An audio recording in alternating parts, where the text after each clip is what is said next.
has publicado un reportaje en Quinto Elemento Lab, Jueces sin Castigo, y sobre todo que tiene que ver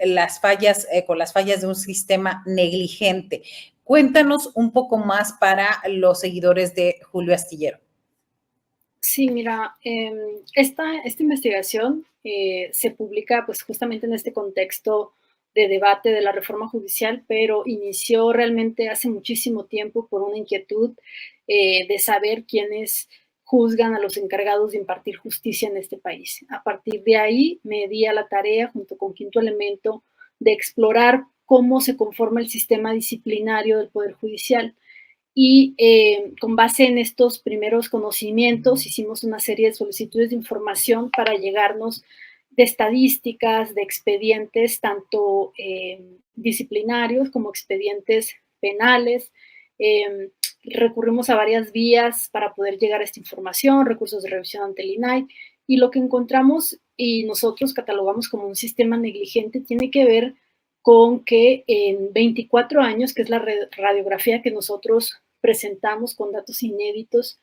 el Consejo de la Judicatura ha emitido 664 sanciones en contra de jueces y magistrados, pero la mayoría de estas sanciones han sido simples regaños como amonestaciones o procedimientos públicos que les permiten regresar a sus cargos sin mayores consecuencias. Es decir, ellos pueden estar contratando en sus órganos a familiares, pueden estar acusando sexualmente a una empleada, pueden estar infringiendo incluso acoso laboral o pueden estar emitiendo fallos, digamos, a modo. Y el Consejo de la Judicatura lo que hace es, en la mayoría de los casos, es un llamado de atención que les permite que vuelvan a sus cargos a realizar sus labores sin más consecuencias. Y bueno, esto por la parte administrativa, pero también nos dimos a la tarea de rastrear las denuncias penales, porque les cuento, el Consejo de la Judicatura tiene la obligación de, si él se da cuenta que la institución, las personas encargadas de estas áreas, se dan cuenta que un juez o un magistrado puede estar cometiendo un delito, es su obligación avisarle al Ministerio Público, pues para que inicie una investigación. Y nosotros encontramos que en este periodo, en estos 24 años, solo ha puesto 23 denuncias penales que dieron pie a que se iniciaran 28 porque nunca logró una sentencia condenatoria irrevocable, nunca logró tener a alguien en prisión. Sí, una de las... De los hallazgos. Claro, uno de los hallazgos, sobre todo revisando tu reportaje, hay 23 denuncias contra juzgadores federales. ¿Cuántas sentencias de estas denuncias? Nosotros hicimos una revisión de todos los casos y encontramos, te repito, que no hay ninguna sentencia condenatoria irrevocable. Hay un caso, por ejemplo, de una sentencia que se logró en primera instancia, que es contra un juez de Michoacán, Efraín Cázares, que este señor estuvo en el ojo del huracán porque cuando ocurrió en el sexenio de Felipe Calderón lo del michoacanazo, todos estos fallos que liberaron alcaldes y personas involucradas en este tema, y él, en contra de él se logró una sentencia condenatoria en primera instancia, o sea, en un juzgado, pero después un tribunal echó abajo esa sentencia y se ordenó reponer el procedimiento porque no hubo careos entre este juez y las personas que lo estaban acusando. Entonces, digamos, el fallo se viene abajo. Hay otra, incluso hay una sentencia, pero absolutoria a favor de este magistrado Isidro Avelar, que tú recordarás que fue muy polémico porque la Unidad de Inteligencia Financiera pues salió a exhibir ahí una serie de movimientos en contra de él después de que Estados Unidos lo exhibiera como un narcotraficante designado vinculado al cártel Jalisco Nueva Generación. Pues este señor estuvo unos meses o unas semanas en prisión y logra una medida cautelar y lleva todo su proceso en libertad y finalmente se emite una sentencia absolutoria que fue apelada por la Fiscalía y hasta cuando nosotros publicamos esta investigación todavía no había ahí un fallo que definiera qué había pasado. De acuerdo a toda esta información, de acuerdo a todos estos casos, ¿qué es lo que qué es lo que te permite decir cómo está, qué se requiere en el Poder Judicial? A mí se me hace muy evidente, 23 denuncias, ninguna sentencia. Es decir, se me hace fácil decir, bueno, han sido cobijados, el Poder Judicial se ha cobijado en el mismo Consejo de la Judicatura Federal, pero con tu experiencia y con toda esta investigación, estas solicitudes de información, ¿qué es lo más grave o cuál es la solución a toda esta cuestión de corrupción y de cobijarse entre ellos mismos, Zoraida? Una de las cuestiones que nosotros exponemos en el trabajo es justamente que este sistema disciplinario que consta, que obviamente es encabezado por el Consejo de la Judicatura, por ser la instancia encargada de la vigilancia, disciplina, temas administrativos y carrera judicial,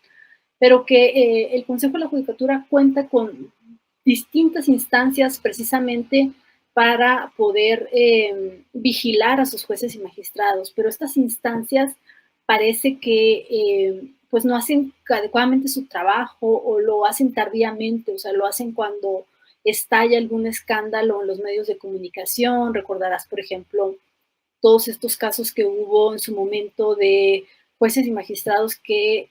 daban fallos a favor de empresarios de casinos para que abrieran más centros de apuesta, o empresarios del tema de telecomunicaciones, cuando se filtran en medios grabaciones de ellos poniéndose de acuerdo. Entonces es cuando el Consejo de la Judicatura y sus instancias deciden actuar e iniciar investigaciones en contra de ellos. Pero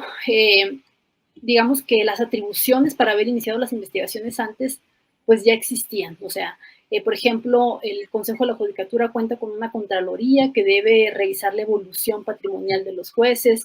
cuenta con una Unidad General de Investigaciones, que incluso esta unidad puede pedirle informes a la Unidad de Inteligencia Financiera, puede pedirle información a los bancos a través de la Comisión Nacional Bancaria de Valores para ver si coinciden las cuentas bancarias que tiene reportado ese servidor público con las que existen en el sistema financiero, pero todo eso, te digo, se hace tardíamente o reactivamente, o sea, cuando ya el escándalo estalló. Y otra cuestión importante, Marta Olivia, es que estas instancias están conformadas o lideradas por magistrados o por subordinados de estos, secretarios de juzgado, secretarios de tribunal, y uno de los expertos que entrevistábamos, Mario Melgar, que es uno de los fundadores del Consejo de la Judicatura, nos decía, es muy difícil venir a ejercer la disciplina frente a un par, y más si ese par es un amigo, es un conocido o incluso es un familiar. Entonces, digamos, hay este sistema proteccionista porque pues está conformados estas instancias por ellos mismos y en algún momento pudieron coincidir en algún tribunal, en algún juzgado, y ahora a esa persona le está tocando revisar a su par. Entonces, es un sistema complicado que creo yo que también la propuesta que está en la mesa, que es la creación del Tribunal de Disciplina Judicial que plantea la reforma judicial del presidente, creo que tendría que revisarse con detalle las facultades y las áreas con las que contar este tribunal, porque mientras no se erradique esta situación de que sea entre ellos mismos juzgándose, pues creo yo que esta situación no va a terminar bien. Claro, y en el reportaje escrito, investigado y elaborado por Zoraida Gallegos nos dice, por ejemplo, en una parte que la mayoría de los casos de inhabilitación o destitución de 38 jueces y magistrados, el Consejo descubrió tan tarde las conductas infractoras que en los casos que presentaron ante el Ministerio Público, el delito que creen, pues ya había prescrito o estaba a punto de extinguirse. Y bueno, con frecuencia también lo que resuelven es cambiarlo o mudarlo de juzgado y parece que es borrón y cuenta nueva, pareciera, Zoraida. Sí, justamente esa es otra de las grandes trabas. O sea, el Consejo de la Judicatura, por ejemplo, entre las áreas que te contaba con las que cuenta está la visitaduría judicial. Esta visitaduría realiza visitas ordinarias, que son visitas programadas, o visitas extraordinarias, que son como visitas sorpresa. Entonces llegan a los juzgados y a los tribunales a preguntar cómo se porta el juez, cómo está la carga de trabajo, qué tantos asuntos tienen en dilación. Pero todas estas, digamos, esta instancia pues también una vez que reportan los resultados, digamos, si se descubre que este juez pues está actuando de forma incorrecta de acuerdo a los hallazgos que tengan los visitadores, que los visitadores son magistrados, eh, entonces lo que hacen es cambiar a esa persona de órgano jurisdiccional, es decir, este señor está dando problemas, bueno, te vamos a cambiar, y si en ese órgano nuevo siguen las quejas, puede que pase dos cosas, depende también la magnitud de las quejas. Si las quejas, digamos, son de acoso laboral, pues lo volvemos a cambiar, pero si las quejas ya son muy fuertes no sé, de acoso sexual o hostigamiento sexual, entonces ahí sí ya deciden empezar un procedimiento, una investigación. Y esto que comentas de la prescripción también es muy importante porque en muchos de los casos que revisamos, por ejemplo,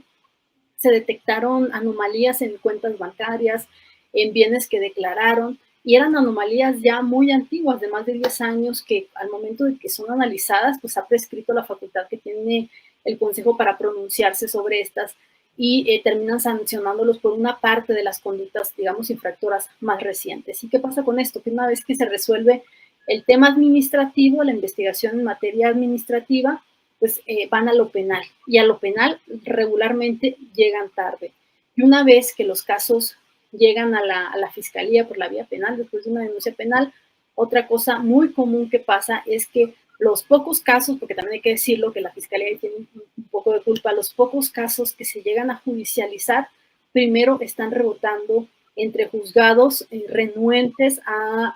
pues a juzgar a sus pares. O sea, es también este asunto que te decía ahorita de la resistencia. O sea, si la fiscalía solicita una orden de aprehensión a un juez en contra de tal persona, este juez dice, no, es que yo no soy competente por tal motivo, y empieza ese expediente, esa solicitud de orden de aprehensión a rebotar entre juzgados, hasta que una instancia se tiene que pronunciar y decir, a ver, a ti te toca por estos motivos, entonces asume competencia. Pero, digamos, todos estos elementos pues van dilatando el proceso en contra de ellos. Claro, vemos en la gráfica anterior, si no la puede poner la producción, en este sentido, los regaños más comunes, una elaboración propia de este reportaje de Quinto Elemento Lab, hecho por Zoraida Gallegos. Dice, apercibimiento privado, nos suena como, no lo vuelvas a hacer, no debes estar haciendo esto. O sea, nos suena bastante infantil, pero es real porque estaba viendo las gráficas, por ejemplo, amonestación pública 99, suspensión de empleo, cargo, comisión 97, amonestación privada 65, apercibimiento público 51, destitución del puesto primeros 664 investigados, 30 llegan a destitución, inhabilitación temporal 11, sanción económica 1, apercibimiento privado y sanción económica 1. ¿Y de cuánto lograron investigar? ¿Qué sanciones a los poquísimos que lo sancionan con esta vía? Eso sí no, eso sí ahí no supimos tanto detalle porque la verdad fue muy complicado poder llegar a tanto detalle de los datos, porque obviamente también hay esta resistencia a transparentar sus procesos disciplinarios. Entonces, te decía, o sea, por ejemplo, fue muy complicado llegar a las resoluciones de destitución o inhabilitación, porque pues justamente, pues sí, o sea, estos procedimientos, por ejemplo, la destitución o la inhabilitación de un juez o un magistrado, se resuelve en sesiones privadas del Consejo de la Judicatura, donde los miembros del Consejo pues emiten sus votos, ¿no? Pero no, digamos, no son públicas. Entonces, todo esto queda por escrito y, digamos, estos fallos que ya son los que concluyen en la destitución, pues son los que nosotros pudimos acceder a ellos y revisarlos y encontramos todo este tipo de situaciones. Pero, digamos, si un juez o un magistrado está inconforme con este fallo del Consejo, puede recurrir a la Suprema Corte de Justicia. Y ahí otra vez, igual en sesiones privadas, los ministros deciden si procede o no su destitución. Entonces, digamos, es como complejo el sistema disciplinario. Bien, le agradecemos mucho. Te agradecemos, Zoraida Gallegos, parte de este reportaje auspiciado por Quinto Elemento Lab, que es una organización independiente sin fines de lucro que busca sobre todo alentar y realizar reportajes de investigación que empoderen a la ciudadanía, también que fortalezcan la rendición de cuentas y ayuden a construir una sociedad más justa, pero sobre todo más transparente. Jueces sin castigo, las fallas de un sistema negligente, ahí está en la página de Quinto Elemento Lab. Muchísimas gracias por tu aportación en este momento.